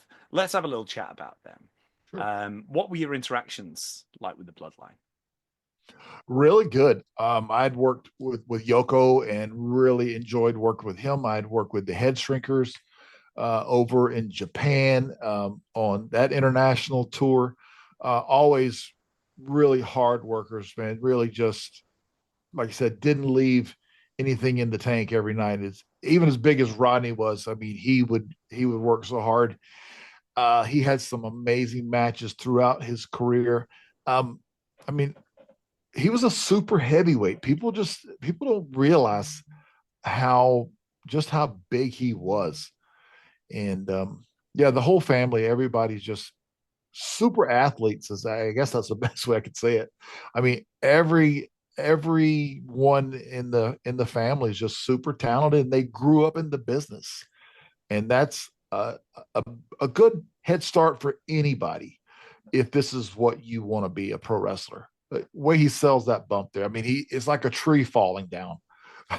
Well, just look at just the hooking of the leg Yeah. just seemed like such effort, and that was so good to see. Yes. It's Um, but we might just get a big pop right here. Let's take a look and see if this is the particular spot that we need. oh Oh, it's belly to belly. I thought we were going for the death penalty. yeah, I it's all thought that right. was the one. Yeah. We're good with it. Um, Well, yeah. speaking about the bloodline, Sure. did we ever have any little solos, any little Romans, any little Usos? Were they ever getting Usi backstage with you guys early on in their I careers? would Do you remember? I do not remember, but I would probably say, you know what? I do think that Yoko had his kids around at different times. I do. I do recall that now. As far as the head shrinkers, I'm not sure, but I do remember Rodney's kids coming around occasionally, depending on if we were on a West Coast loop, because I think that he lived in San Francisco area, and so does Rikishi. So a lot of guys are West Coast, sort of like where I'm at, but even further west. Okay. So yeah, just depending on where we were at in the country, if it was logical, feasible for the kids to come see their dad at work, yeah, they would try to be there. I love that. I love that. Well, going into Mania season, we are acknowledging our tribal chief. Let's see how the big man goes in the triple threat against Seth freaking Rollins and CM Punk. There is going to be, I'm sure it's going to be a finisher fest. And speaking of finishers, we've just seen Yoko's devastating bonsai drop. Um, did you ever take the bonsai? No, I got lucky. Yes, mate. Well done. I Keep got a away from that ass. I got a double DQ.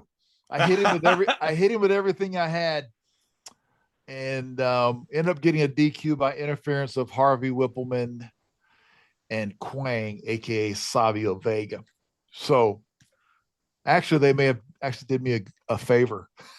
Yeah, they So did. They did. yeah, I watch some of these old shows sometimes. I see some of these clips, and sometimes Rodney really protected his opponent, and sometimes he would just squash out of them. Wow. I wouldn't have liked to have been on the other end of one. no, I like I said, I'm glad I missed that one. Look at the shoulder pads. We mentioned this earlier, but look at those shoulders on one Johnny Polo. I'm looking at Vince's, to be fair. Well, I'm in comparison of the two. I'm looking at, okay, who's got the most stuffing? Who had the most stuffing? Was that a big deal for Vince? That, I mean, I see his training routines, I see his work ethic, and sleeping 2 hours a night, and Yeah. as we've just seen Yoko there completely squash that enhancement talent. My goodness. Was Vince on all the time? Was he on all the time? Well, it seemed that way. Um, but again, his personal life and his life at home away from the business, I still think that there were always like booking meetings and always things that were constantly planning, because in this business, it really, that old saying of no days off, it really is a thing. The grind is real, so I like to say. And so yeah, there was always booking meetings at his house, planned meetings, but they may be poolside, but they're still there. You want to get out of the office for a little bit, but you're still like even nowadays with even the stuff we're doing, there's always this device in our hands, and we're always on the phone promoting, talking to, getting different things going. So it's they definitely worked around the clock. So even though he wasn't on the road, he was still at Titan Towers doing the work. The grind is real. We know what The it's like. grind is real. Yes. Did you ever see him interact with the boys on a social level? Was Vince ever one that would, when he was making an appearance, when he was there, when he was on the road? I've heard a few variety of stories about him taking a doomsday device from the Legion of Doom. But have you ever seen him in a capacity where he's a little intoxicated? He's enjoying himself a little bit too much. Nothing that I can remember. There have been occasions I can remember early in my career that he would show up at the hotel bar. And I don't ever remember him being intoxicated, but definitely maybe a beer or something, or to say hello to someone um, that wasn't in the confines of actually being at the arena. We would be at the hotel bar to say hello or something, but nothing that was out of hand that I can recall. Okay. Well, let's speak of something that is currently out of hand. It's the Men on the Mission WrestleMania wrap. We are going to see an Adam Bomb appearance throughout this video, so keep your eyes peeled. They are going they are going to pan and show a little bit of love to our very own Brian Clark. But wow, this is different. If I could showcase 1994 in about 2 minutes, it'd be this video. Yeah, that is 94, definitely. It really is. Yeah. As they're stood outside Madison Square Garden right now, they're not allowed in the arena. Yeah, wow. Honestly, it takes my breath away, this particular video, because it was the year later that you had, I believe, your final pay-per-view appearance against Mabel. Was it in your house, 95? Yeah, I think that was a King of the Ring qualifying match. That's Yes. right. Yes. Yes, Yes. yes, yes. What Yeah. was Big Nelson like to work with Oh, in comparison to a Yoko? a big, massive guy, very young. Um, got in the business really early at a young age because he was such a monster. But outside of the ring, super nice guy. I remember being on trips with him in Europe. Oh, there we There, go. there we go. He Adam is. Bomb spotting. There we go. Binoculars were out. We made it. We got there. Woof. Yeah. But Picture yeah, frame that. Not Rodney, excuse me, but Nelson Frazier, Big Mabel. Yeah, he was always fun. There he is again. Loved to laugh, and just had some good times with him in Europe. Always made me laugh. I That's used to nice. call him Big Money. I called him Big Money Mabel's what I called him. Big Money Big Mabel. Money Mabel. Yeah. Wow. And there's the promotion for the 10-man tag. There was a big array of talent that got cut from that show. When it comes to, and I hate to talk about pay, but when it comes to a WrestleMania payday and your Mhm. match gets bumped, do you still get the payday? If you do, I would be surprised that if it would be significantly less than what was originally allotted for you. I They know must have I, been I I got a pissed. good payday. Excuse me, for just that little bit I was on. So I think my pay would have been the same if I'd worked 2 minutes or 12 minutes. I just think it depends on where they have you in the card and what the payoff's going to be, because it's not like it is now with the guaranteed pay structure. It's a lot different. Back then, it went on the what they call now it's PLE, but at that time it was pay-per-view sales plus a percentage of the gate. A lot of different variables that went into what your pay would be. Well, it's very interesting that you say that, Yeah. in that it would probably have dropped for those particular superstars from match that Mhm. got cancelled. Because it's interesting that there was actually 10 men in that match. So I bet they Yeah. saved quite a lot of money by scrapping that particular one. But yeah, it was, I guess, a bit of a travesty for those that were looking forward to their WrestleMania debut. Well, speaking of WrestleMania debuts, we've just wrapped on the March to WrestleMania 10. Yes, it was a show that was laden with talent, laden with people that are no longer with us, and something that I really wanted to probe you about because there was lots of little beautiful chicken McNuggets in there that we got to highlight. Lots of nice little behind the scenes stories that I thank you very much for sharing with our audience, and a completely different show. A show that was not the norm, and that's what we're all about here on the Meltdown. We're going to give you guys some golden opportunities to revisit some shows that you may have never seen before. And I tell you, as the lights are flashing in front of my eyes, a show that none of us have seen before up until this weekend is WrestleMania 41. And I'm going to throw out the gauntlet, as I did earlier on in the show, for you guys to be a part of our Meltdown Mania sweepstakes. We're going in for a big competition. Brian's going to put together a prize package for you. And I'm going to lay out the questions to Brian. And seeing as we're a week away from Mania recording, by the time this goes out, I'm going to see how many of these you get right. I'm going to give you guys the opportunity to listen in to Brian's picks for who he thinks are going to win the matches of WrestleMania 41. Are you ready, big man? I might as well give this my best shot. I'm going to think about it as you lay it out for me. I'm going to listen. It's going to be a lot of things are up in the air as we are, like you said, 1 week away from going into Vegas. Massive crowd. I would not be surprised. I think 2-day event as far as attendance over 100,000 easily. Got to be. Maybe 120, maybe more. That's a big payday. Hopefully they can pay the 10-man tag from WrestleMania 10 with the amount that that's right. Send back those royalty checks, guys. Yeah.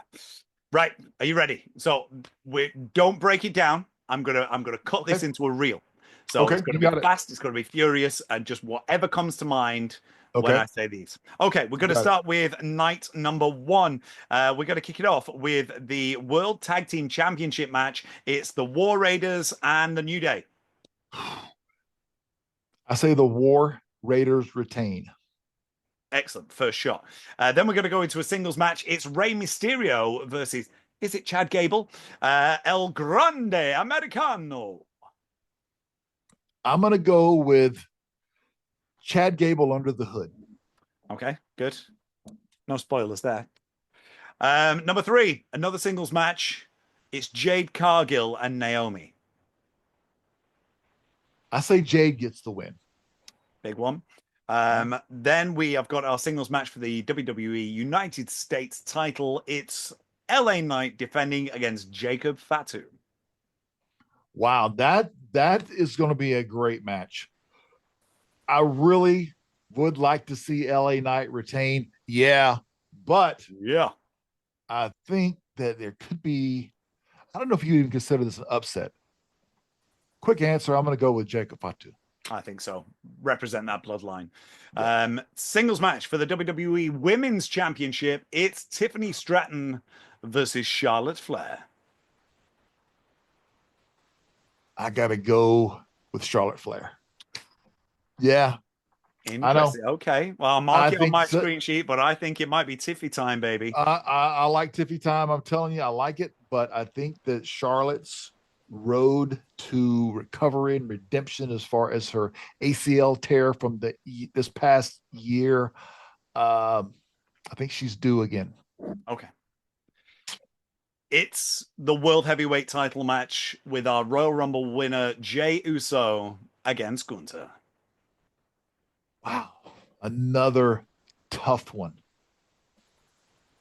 But beyond the yeet factor, I got to go with Gunther. We might see a meltdown in that match after last week's episode. Who knows? We did have an offering, but I think Gunther is he's got plenty in his arsenal, no doubt. My son agrees with you. And rounding out night one, we have the triple threat match that everybody is talking about. It's CM Punk against Roman Reigns against Seth freaking Rollins. Who've you got? That is another tough one. Stacked. The whole card, both nights stacked. I'm going to have to go with Roman Reigns. Big name. I know. That final image of his hand in the air as night one goes off the air would be epic to see. I think it might be, well, it might be tiffy time, but it also might be clobbering time. We'll see. I'm good at these segues. Yeah. We're going to go into night two. We're going to speed through these. It's the women's tag team title match as Liv Morgan and Raquel Rodriguez of the Judgment Day. Yes, we got that one right, Adam Pearce. They are of the Judgment Day against Bayley and Lyra Valkyria. Who are we looking at for this? Are we going to have new champs or the Judgment Day retain? Judgment Day retains. I'm a big fan of Raquel Rodriguez. I think she is a future superstar. She already is, but even more so. A world of talent. And of course, Liv also. But big fan of Raquel's. She is an Amazon, definitely. Yes. Good call. Singles match. AJ Styles against the internet darling, Logan Paul. Well, as much as I like AJ Styles, I think they're going to go with Logan Paul. I think so. I think the Maverick's going to take this, the W on this one. Big one. And we'll talk about this just very briefly after we've done this run through. All right. It's the Intercontinental title four-way dance. We've got Bron Breakker, Penta, Finn Balor, and Dirty Dominic Mysterio. I definitely want to see Bron Breakker retain, but if you wanted a sea of booze, put it on Dominic. Agree. Yeah. A ton of heat would happen if you know. He is white hot at the moment. He's untouchable, and he just exudes it. I think from a second generation performer, to come out of any kind of shadow and it's a massive shadow from Rey Mysterio that he's dad in it. He's just taken it to a whole new spectrum. So I agree with you. Damian Priest versus Drew McIntyre, Sin City Street Fight. Drew McIntyre. Big name. Big fan of his. Love his work. We've got the Triple Threat Women's World Championship. Io Sky, Bianca Belair, and Rhea Bloody Ripley. Wow. Another tough one. I would say Rhea's going to win it. Good shout. We're not sure where Randy's going to fit in there. However, I do have a sneaky suspicion that SmackDown GM Nick Aldis might be lacing up the boots. I think that's probably the way they're going to go with that one. But it's not been official, so I'm not going to ask you that question. I am going to ask you, who is going to round out WrestleMania as the WWE champion? Are we going to see Cody Rhodes retain, or are we going to see John Cena as the first ever 17-time champ? I think Cena wins it. 17 and Cena. I think he gets it. There's going to be definitely, it's a stacked show. But I think that's the direction it's headed. I love your picks. We're going to have them jotted down on our social media sets. We're going to pose that question to you guys. You're going to fill out those forms and let us know exactly who you think is going to take the win. You get 1 point for every one that you get correct. And on next week's show, we're going to find out who is going to be taking away a beautiful little prize pack, courtesy of the legend of Brian Clark. Now, I did want to mention it because it's been the talk of the wrestling world this week. Did you see that spear? You know, I thought the one he did really impressive. Where I'm not sure the guy, he was either social media or either a entertainer, but he hit a spear on a kid a little while back. But this one here recently, he's just got so much power and speed as a former NFL fullback.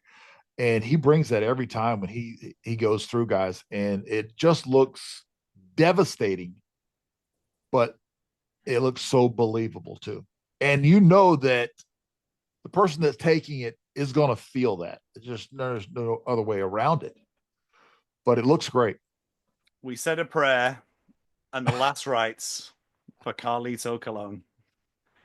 My There heart you was go. with you, brother. Yeah. Wow. That was a spear like no other. Oh yeah. Just before we wrap, I'm going to run through a few little Meltzer notes from this particular time that we look back on 1994. And you Okay. can give me your honest opinions because we've just been through who we think are going to take the W at WrestleMania 41. Well, I'm going to go through the Meltzer ratings for the matches at WrestleMania 10. And you can tell me if you think they are accurate or Dave, he was nowhere near the mark with these. And I've got a very interesting tidbit as well. Brett versus Owen was 4.75 stars. Well, I don't know, what he bases 4 stars on, 5 stars. I just know that was a great match. These two, they're brothers. They grew up together. They worked, they trained, they worked through Calgary, the whole Stampede wrestling. I mean, they've wrestled their whole lives together. So to put that on display, I mean, it's amazing. So yeah, I don't know what number he would give them, but I would say probably match of the year candidate from what you know. A travesty that he doesn't get 5 stars. I'm going to run through these. I'm not going to Sure. expect you to sort of comment on everything. Bam Okay. Bam Bigelow and Luna versus Doink and Dink got 1.75 stars. Randy Savage versus Crush in the Falls Count Anywhere match got 2.75 stars. Leilani Kai and Alundra Blaze for the Women's Championship got 1.25. Men on a Mission versus the Quebecers, another 1.25. Lex Luger versus Yokozuna with Mr. Perfect as the referee got 0.5 star. This is the one. Earthquake versus Adam Bomb. What star rating do you reckon he gave you? Oh, that's got to be at least a couple of stars. I'm thinking at minimum, right? Well, it's got to be. I'm Yeah. hoping that we're at least only 1/4 star away from Brett Yeah. Owen. Hit me with it. What did I get? It's dud. A what? I think I've said that correctly. Dud. Did he Meltzer. miss? Did he get my name wrong? Adam Dud Bomb is what? Wow. I thought it was a misprint. Maybe he thought my name was Dud. I went around a week thinking my name was Dud. Well, oh well. There's other matches to redeem myself and get rid of the dud. Get the dud out of here. Like, get the F out. We're getting the dud out. My goodness me. Yeah. Shawn Michaels versus Razor Ramon, 5 stars. Wow. Even without any, yeah, okay. Well, hey, that was the initial big time ladder match that they would build on to what, the TLC type matches of today. Yeah, I don't know. 5 if that's what he's thinking. Mm. But again, you think about, like, I think we'd had a little conversation off camera over the last few days of how is a Kurt Angle or a Brock Lesnar never had a 5-star match, sort of. Yeah, let me give you that lowdown. I'll give Okay. you that in a second. Bret Hart versus Yoko got 2.25 stars in the main event. Okay. I want to ask you how the boys view Meltzer's ratings, or if you were aware of them at this particular time around WrestleMania 10. But let me just run through this incredible list of talent that Dave Meltzer has never awarded a 5-star match to. Check out these names: Kurt Angle, never a 5-star match; Jake Roberts, Mr. Perfect Kurt Hennig, Eddie Guerrero, Triple H, Dean Malenko, the Macho Man Randy Savage, Rob Van Dam, William Regal, and Brock Lesnar have never had a Meltzer 5-star match. Travesty? Yes. I can think of AWA matches with Kurt Hennig that would get that. That is amazing to me. Kurt Angle, former gold medalist. That I just, How hey, can anyone take it with yeah, a serious tone when those names have been omitted? Yeah. Incredible. collegiate All-Americans in that list, and not just what they did collegiately or professionally, as in Kurt's situation, but what they did on the biggest shows of shows. And Eddie Guerrero's, I mean, there's, Come on. yeah, big swing and a miss on a lot of those.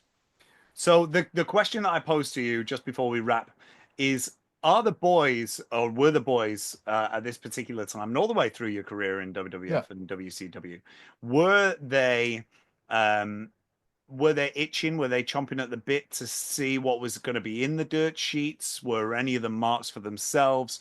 Were they looking at these star ratings and giving themselves big pats on the back? Or was it just something that was brushed completely under the rug? Yeah, I don't know if it was brushed under the rug. I don't think that was a big thing that we ever talked about. Oh, hey, you got 2 stars. Oh, I got 3. I got a half. I don't think that was the case at all. I think it was probably the beginning of the sheets. And they may have been around a little while, but I don't think we were out on the road 300 days out of the year wondering what we're going to do in Saginaw, Michigan, or in Canada, or in Europe, or Sacramento, or Seattle, wherever. I'm on my S's here, as you could tell. So either way, whatever part of the world we were in, we were worried about, hey, taking care of ourselves, being healthy, trying to train and travel, and then also have a little bit of a home life. So yeah, I don't think we were worried too much about what his ratings were. I wasn't. But I never phoned it in. I mean, we all worked hard, and again, that's just what his personal ratings, opinions are, and those are up for debate. It's amazing that these ratings come from a gentleman that's never stepped foot in the ring. But hey ho, life. It's a strange thing, really. Yeah. But yeah, for me as a fan, it's all about what we see on screen and not what somebody else rates it. There you go. So thank you for all your wonderful contributions, for yourself and your amazing colleagues all the way through the years. Thank you, Bryan. Absolutely.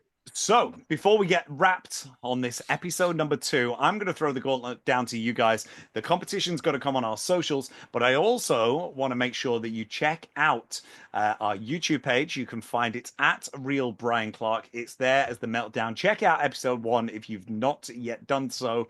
And I want to find out from you guys exactly what show you'd like us to review in the future. So take a look on the WWE Vaults and WCW Classics page on YouTube.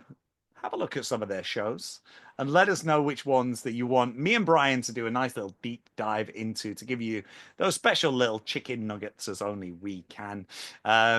Yeah, there's some good ones on there. I'm looking forward to going forward. Also, we'd love to hear from you as to which other talent you would like to see appear on the Meltdown. Bryan's been sending me some names that have been beautiful in their approval of our show, and really looking forward to having them on with us to dissect a few little shows. It's going to be good, Bryan, right? Hey, I am looking forward to it. Some of the guys that I've already reached out to, I'm not going to give you the names, but I can tell you they are legitimate superstars of this business. Some guys are even currently active in different promotions throughout the world. I'll put it like that. That way I just put a big blanket over it. So you guys will be very inquisitive to who we're bringing on here. But we have some great names that are looking forward to looking at just not their matches, even maybe what about if we looked at some of the matches that are international? I talked to a guy today, a European star. I'll leave it at that. You know who he is. The Tomcat knows who he is. And after we put him on full display here, you guys will know who he is also. But those are just some of the names we're looking at. Definitely a lot of good things coming up. Oh, the hairs on the back of my neck are standing up. It's the world is our oyster, Bryan. Let's go out and smash it. It's brilliant. Well, from us here in Manchester, England, to all the way in Arizona, thank you so much for joining us for episode 2. It's WrestleMania week. It is the biggest week in the professional wrestling calendar. Make sure you go out of your way to check out Bryan at WrestleCon. Yes, this will be a reel, so you'll see it before he makes that trip. And join us back here once again next Monday night for episode 3, where we're sure to give you another great show. Bryan, I'm going to leave it in your capable hands to close out episode 2. But from me, my name's Tom Finkill. Thank you for being with us. Well, once again, there is episode number 2. We are getting ready for big episode number 3 with yours truly and the Tomcat himself of the UK. And don't forget, I will be at WrestleCon, and I will be right back here next Monday, where we will be breaking necks and cashing checks. I'll see you then. Much love from here in Arizona all the way to the UK. You guys have a wonderful night. Boom.